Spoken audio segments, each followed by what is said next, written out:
안녕하세요. 이인서입니다. 올해가 채 이제 한 달도 남지 않았는데요. 취업을 준비 중이거나 아니면은 졸업을 앞둔 분들에게는 어쩌면 2020년이 더없이 힘든 한 해가 되지 않았나라는 생각을 해봅니다. 오늘은 이력서를 넣는 곳마다 광탈을 해서 걱정이다라고 이야기하는 친구가 있어서 광탈을 할 때 체크해야 할 사항에 대해서 이야기를 해보도록 하겠습니다.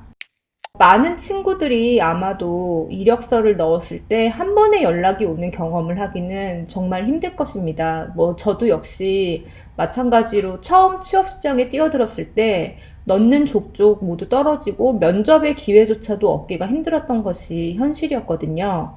그러다가 어느새 제가 이력서나 아니면 포트폴리오 등의 어떤 변화들을 통해서 점차 기회를 조금씩 얻게 되고, 그러면서 어떤 방식으로 하는 것이 좋은 것인가, 또 회사에서 서류를 평가하는 사람의 입장으로서, 지금은 또 학생들을 많이 가르치는 사람의 입장으로서 어떤 것들을 체크해야 되고 어떤 부분들을 고쳐 나가야 되는지에 대한 이야기들을 오늘 해보도록 하겠습니다.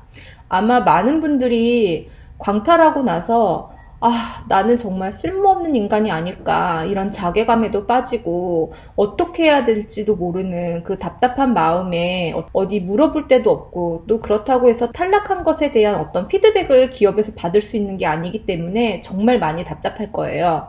제가 하는 이야기가 물론 정답이 아닐 수는 있습니다. 하지만 체크해봐야 될 사항들, 그리고 내가 지금 뭘 잘못하고 있는지에 대해서 확인해야 될 사항들에 대해서 이야기를 해보도록 하겠습니다. 어쩌면 포지셔닝이 맞지 않기 때문에 광탈을 하는 거일 수도 있습니다. 회사에서 서류를 검토를 하고 이 사람을 불러서 면접으로 부르는 과정까지는 이 사람을 한 번쯤은 만나보고 싶다라는 생각이 들어야 합니다. 우리 회사에 적합하지 않을까라는 정도의 의문이 들어야 되는데요. 그런 의문이 들지 않고 이 사람은 안 되겠어 라는 생각에 이렇게 쳐내는 것이거든요. 모든 회사에서 필요로 하는 사람이 각자가 다 다르듯이 여러분들도 그 각각의 회사들에 맞춰서 다 어떻게 보면은 각자의 자리가 다 있을 것이라고 생각을 하고 있습니다. 다만 이 회사에서 찾는 사람과 내가 그냥 맞지 않나 보다 라고 생각하는 것이 정말 편합니다. 그리고 그것이 사실이기도 하고요. 예를 들어서 직급 4, 5년 차에 대리급을 채용한다라는 공고를 보고 실제로 이력서를 받아보면은 1, 2년 차부터 3년 차, 7년 차, 10년 차가 넘는 사람까지 굉장히 다양한 연차의 지원자들을 볼 수가 있는데요. 혹시라도 그래도 3년 차인데 조금 부족한데 내가 괜찮다면 봐주지 않을까? 라고 생각을 할 수도 있습니다. 아마도 그런 마음에서 지원을 하신 걸로 알고 있는데요. 네, 그럴 수도 있습니다. 회사에서 마땅히 4, 5년 차를 생각하고 있었는데 4, 5년 차에 적합한 인재를 찾을 수 없다 라고 생각이 든다면 그보다 조금 부족한, 아니면 그보다 경력이 조금 더 많은 사람을 채용할 수도 당연히 있습니다. 대부분의 경우에 4, 5년 차라고 딱 집어가지고 채용 공고를 낼 경우에는 그 정도 연차에 그 정도의 급여를 줄 수 있는 정도를 생각을 하고 채용을 하는 것입니다. 만약에 10년 차 이상인 경우에는 당연히 연봉이 더 훨씬 높겠죠. 그런 경우에는 회사에서 인력에게 지급해야 될 어떤 예산이라던가 이런 것이 맞지 않기 때문에 채용하지 않을 가능성이 높습니다. 그리고 그보다 경력이 부족한 경우에는 중간 관리자의 역할을 할 수 있는 사람을 찾는 것이기 때문에 회사에서 또 많은 고민을 하게 되는 것이고요. 만약에 내가 딱 맞는 포지셔닝에 맞춰서 지원을 하지 않았더라면 떨어지더라도 너무 실망하지 않으셨으면 좋겠습니다. 거기에 더 맞는 지원자가 있기 때문에 내가 먼저 탈락한 것일 뿐이라는 생각을 하시면 됩니다. 회사에서 이 사람을 정말 만나고 싶다라고 느낄 때에는 우리 회사의 분위기와 잘 맞아 떨어져야 되고, 정말 채용을 할 것인지 말 것인지까지 결정을 한 뒤에 이 사람과 미팅을 하는 것이라고 생각을 하셔야 됩니다. 그렇기 때문에 디자인의 스타일이 맞지 않는다던가, 아니면 작업의 프로세스, 아니면 디자인의 완성도가 떨어진다거나, 아니면은 나이가 조금, 우리 조직은 굉장히 젊은 조직인데 나이가 좀 그에 비해서 많다거나, 이런 경우에도 탈락을 할 수가 있습니다. 나이가 많다고 해서 무조건 탈락을 하는 것은 아닙니다. 만약에 조직 내부의 인력이 나이가 대부분 좀 많은 편에 속한다면 나이가 좀 있는 친구들이 합격할 수도 있습니다. 나이가 많다고 해서 무조건 취업이 안 되는 것도 아니고 나이가 많기 때문에 무조건 탈락이라는 이야기는 아니고요. 젊은 조직일 경우에는 나이가 지나치게 많거나 연령대가 맞지 않으면 채용을 하지 않을 가능성도 있습니다. 그 조직 내부의 인력이 연령대가 어떻게 되는지, 그리고 젊은 조직인지 아닌지의 여부는 사실 조직 내부에서 일해보지 않으면 알 수가 없습니다. 무조건 나이가 많기 때문에 내가 안 되는 건 아닐까? 라고 생각을 하는 것보다는 다른 나와 맞는 곳이 있을 것이다 라는 생각을 가지고 지원을 다양하게 해보는 것이 오히려 더 맞을 거라고 생각이 됩니다. 회사의 조직 문화가 나이에 전혀 관계없이 그 사람의 능력만 보고 채용을 한다고 하는 회사들이 있습니다. 그런 회사들 같은 경우에는 어떤 지원자의 나이나 이런 것에 상관없이 채용을 또 진행하기도 하기 때문에 나이가 많다고 해서 무조건 위축되거나 아니면은 안 될 거라고 애초에 생각을 하고 진행을 하는 것은 별로 좋지는 않은 것 같습니다. 그러니까 나이가 많다라고 하더라도 언제나 가능성은 열려있기 때문에 그 가능성을 보시고 지원을 하시길 바라겠습니다. 그냥 포트폴리오만 있으면 제출하면 된다라고 생각하는 분들이 생각보다 많습니다.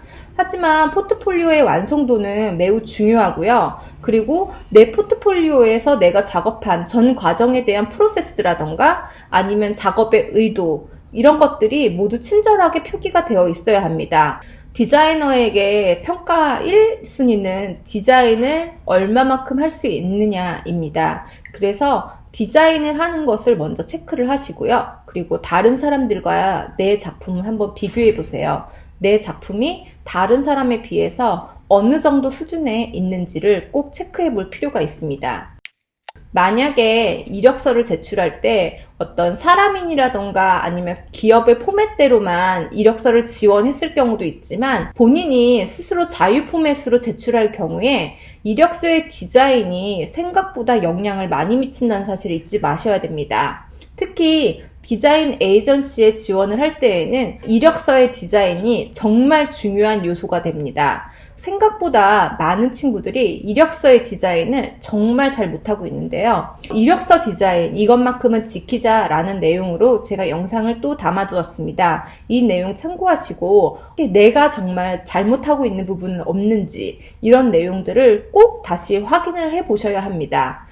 광탈의 원인은 스펙이 부족하기 때문에 라고 생각하는 분들이 정말 많습니다. 내가 대학 다닐 때 동아리 활동을 하지 않아서, 아니면 영어 점수가 없어서, 혹은 어학연수를 다녀오지 않아서, 아니면 대학이 별로라서, 혹은 비전공자라서, 물론 여러 가지 요인들이 있을 것입니다. 탈락하는 것을 지금 이야기하는 것 중에 바꿀 수 있는 거는 영어 성적밖에 없기 때문에 많은 친구들이 광탈을 하게 되면 영어 학원부터 등록을 하기 시작을 합니다.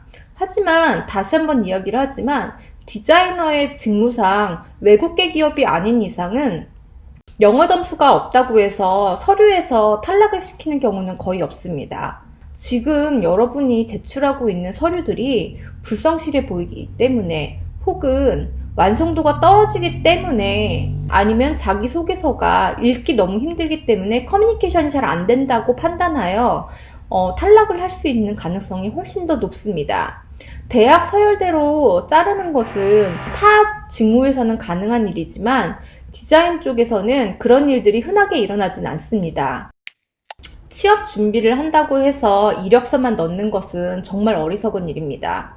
이력서를 100군데나 넣었는데 다 탈락했어요 라고 이야기를 하는 친구가 있어서 그럼 그 100군데에 대한 포맷이 모두 똑같았니? 아니면 작업물들이 다 달랐니? 작업들이 변화된 것이 있니? 100군데를 넣으면서 너의 작업은 얼마만큼 발전을 했니? 라고 물어보면 그냥 뿌리듯이 넣은 것입니다. 그렇게 할 경우에는 100군데가 아니라 1000군데를 넣어도 떨어집니다.